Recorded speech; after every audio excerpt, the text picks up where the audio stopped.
राधे राधे मेरे प्यारे भाइयों बहनों माताओं व बंधुओं, संस्कार की बातें चैनल में आपका स्वागत है। बंधुओं, मैं आपको पद्म पुराण श्रवण करा रही हूँ। बंधुओं, जिसे आप ध्यान पूर्वक एकाग्रचित्त होकर ही सुने और कथा को श्रवण करते समय ओम नमो नारायणाय, ओम नमो नारायणाय का जाप करते रहें।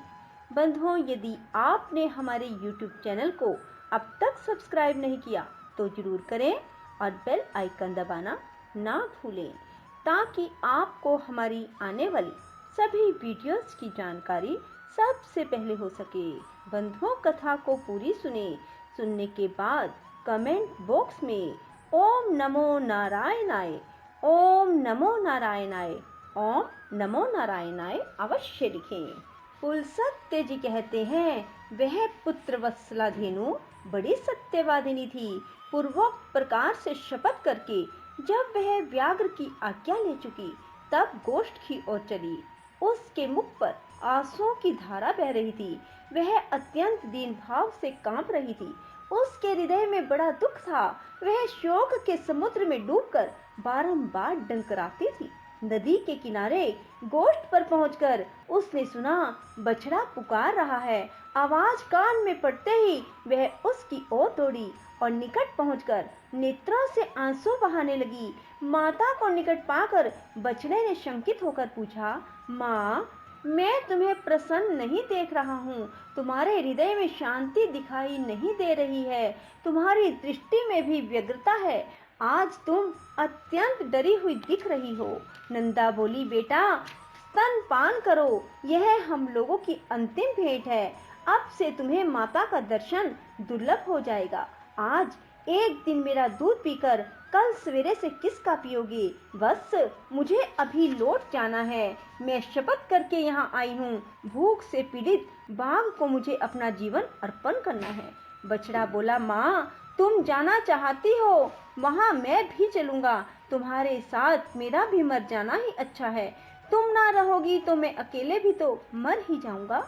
यदि बाघ तुम्हारे साथ मुझे भी मार डालेगा तो निश्चय ही मुझको वह उत्तम गति मिलेगी जो मात्र भगत पुत्रों को मिलती है। अतः मैं तुम्हारे साथ अवश्य चलूंगा।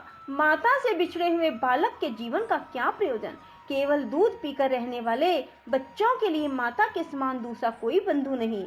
माता के समान रक्षक, माता के समान आश्रय, माता के समान स्नेही, माता के समान सुख तथा माता के समान देवता यही लोक और परलोक में भी नहीं। यह ब्रह्मा जी का स्थापित किया हुआ परम धर्म है। जो पुत्र इसका पालन करते हैं उन्हें उत्तम गति प्राप्त होती है। नंदा ने कहा, बेटा, मेरी ही मृत्यु नियत है, तुम वहां ना आना। दूसरे की मृत्यु के साथ अन्य जीवों की मृत्यु नहीं होती। तुम्हारे लिए माता का यह उत्तम एवं अंतिम संदेश है। मेरे वचनों का पालन करते हुए यहीं रहो, यही मेरी सबसे बड़ी शुश्रूषा है।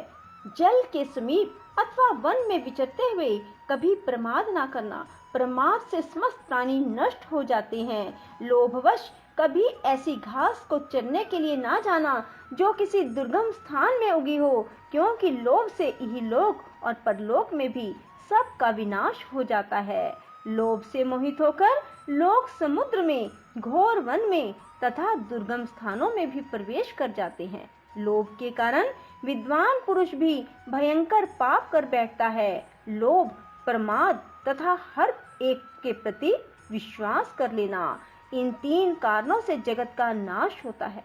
अतः इन तीनों दोषों का परित्याग करना चाहिए। बेटा, संपूर्ण शिकारी जीवों से तथा म्लेच्छ और चोर आदि के द्वारा संकट प्राप्त होने पर सदा प्रयत्न पूर्वक अपने शरीर की रक्षा करनी चाहिए। पाप योनि वाले पशु पक्षी अपने साथ एक स्थान पर निवास करते हो तो भी उनके विपरीत चित्त का सहसा पता नहीं लगता।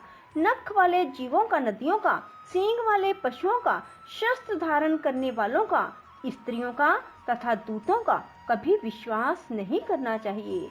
जिस पर पहले कभी विश्वास नहीं किया गया हो, ऐसे पुरुष पर तो विश्वास करे ही ना। जिस पर विश्वास जम गया हो उस पर भी अत्यंत विश्वास ना करे, क्योंकि विश्वास करने से जो भय उत्पन्न होता है वह विश्वास करने वाले का समूल नाश कर डालता है। औरों की तो बात ही क्या, अपने शरीर का भी विश्वास नहीं करना चाहिए। भीरू स्वभाव वाले बालक का भी विश्वास ना करें, क्योंकि बालक डराने धमकाने पर प्रमादवश गुप्त बात भी दूसरों को बता सकते हैं। सर्वत्र और सदा सूंघते हुए ही चलना चाहिए, क्योंकि गंध से ही गौएं भली बुरी वस्तु की परख कर पाती हैं।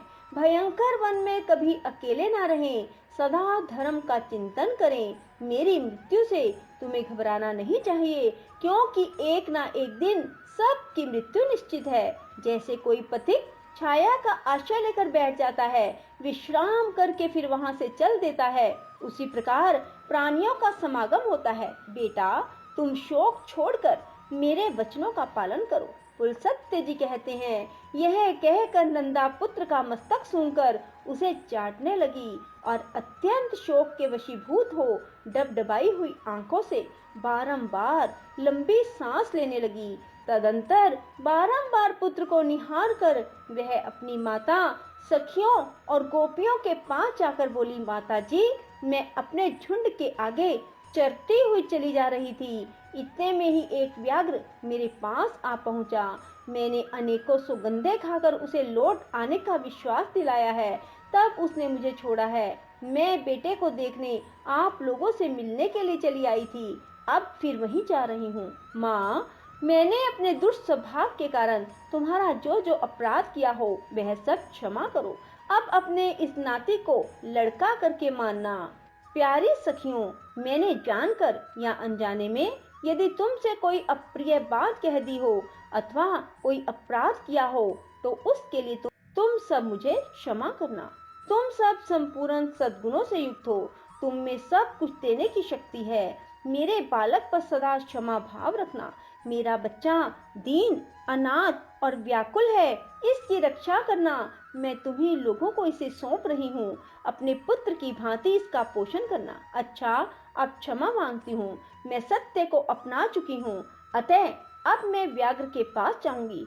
सखियों को मेरे लिए चिंता नहीं करनी चाहिए। नंदा की बात सुनकर उसकी माता और सखियों को बड़ा दुख हुआ। वे अत्यंत आश्चर्य और विषाद में पड़कर बोली, अहो, यह बड़े आश्चर्य की बात है कि व्याघ्र के कहने से सत्यवादिनी नंदा पुनः उस भयंकर स्थान में प्रवेश करना चाहती है।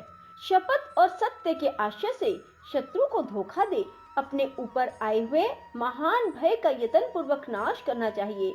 जिस उपाय से आत्म रक्षा हो सके वही कर्तव्य है।